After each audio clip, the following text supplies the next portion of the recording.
Good evening, everyone, and welcome to another beautiful Tuesday. It's Tuesday's Bible series with Auntie Buki, and I'm glad to have you here with me today. Last Sunday was Palm Sunday, and maybe because I was actually given a leave, it's when people were actually remembering the triumphant entry of Jesus. So today we're going to be talking on the triumphant entry of Jesus. Jesus was 30 years old when he started his ministry. It was at the age of 30, Jesus was known to the world. It took a lot of planning, it took a lot of studying. Jesus actually went through so much to fulfill purpose. Jesus has set the template. Jesus did not just come and just said, I am the child of God. No, he planned, he executed, he picked his team, he picked wonderful people that was going to work with him and make his ministry go smooth. After he was baptized by John the Baptist, he went out doing good, healing the sick, doing so many things for people. So it was towards his end. It was towards the end. He knew the purpose, the reason why he was called. There was something he needed to do. And it was towards the end. So the triumphant end was at that point that Jesus knew that the end has come. But first, the world needed to proclaim Jesus as the Messiah.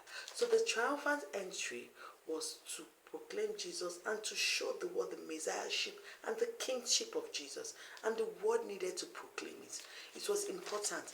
Remember, in the beginning, we said God created heaven and earth. God spoke everything into existence. So it was important for people to actually proclaim Jesus. It was important for people to actually say the King of Kings, the Lord of Lords. People needed to say it so that it could be created. It was so important. So after what happened? After Jesus went about his work and it was close to the supper, to the, I think they call it the supper, the last supper. He called two of his disciples and told them, I need you to go to a village. So Jesus came to Jerusalem and got land of Bethany and Bethpage. So he told them that they should go into a village close to those towns, and they will find a donkey tied. Once they see the donkey, they should loose the donkey and bring it to him.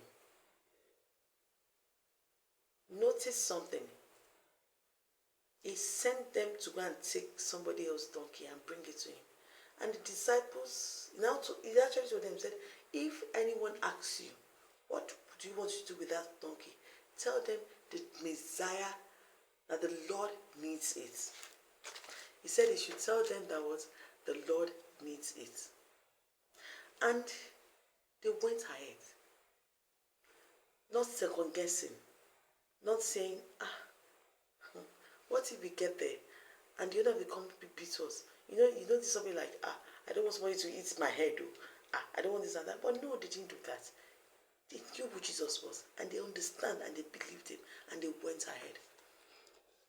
Has Jesus given you an instruction to do something before, and you're like, how can I talk to people? People will not accept me. What am I going to say?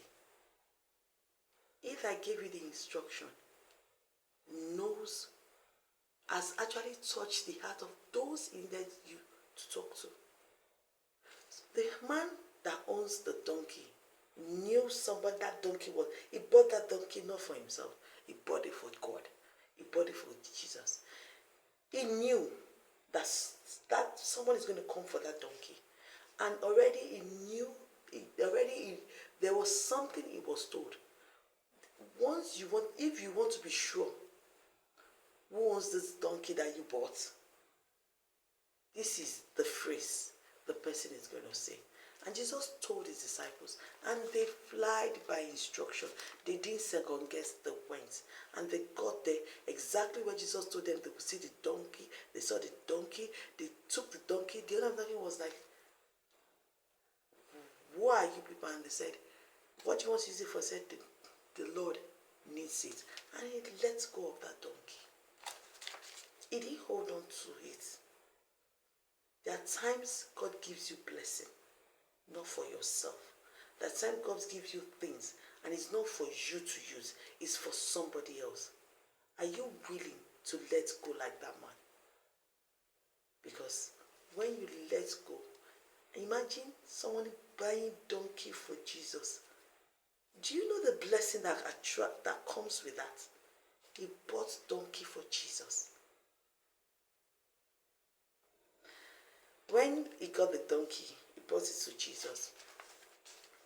Jesus sat on the donkey, and the prophecy in Zechariah 9:9 was fulfilled. It was said in Zechariah 9:9 that the sons and daughters will come, they will shout, they will rejoice, they will speak of the Lord. They will say, Messiah is here. Everything Jesus did had been it has been written. Jesus was just fulfilling scriptures. Jesus was fulfilling scriptures. Everything he did was already in the Bible. It was just fulfilling scriptures. When he entered and people removed their clothes. People took palm leaves. People took so many things and just laid it on the floor. They laid it on the floor and they were like, our Savior is here. The Lord is here. And they were singing. They were dancing. Blessed is our King. Oh, they were just so happy. The King is here. This is our Savior. They saw the miracle Jesus did. They saw everything and they told themselves, this can only be the Son of God. This is the Son of David that has come and he has done so many things. The Messiahship of Jesus was proclaimed by people. They called him King. They called him the long-awaited Messiah. They needed to proclaim it. And guess what? Some of the Pharisees that were there, seeing the way people were doing, seeing the way they were calling Jesus King, told them and said, Teacher, rebuke your followers from saying things like that, calling you the Son of God, calling you King. And Jesus answered, if they stop singing, if they stop proclaiming, stones will rise from the roadside and burst into chairs. Here is the thing, that thing will be fulfilled. If people choose not to, stones will rise and proclaim Jesus and tell them that yes, the Son of God has come. It's such a wonderful thing to know that there's such a wonderful gift given to us.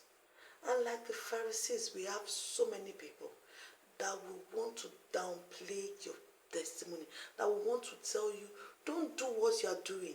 No, it is wrong. Nobody has the script to your life.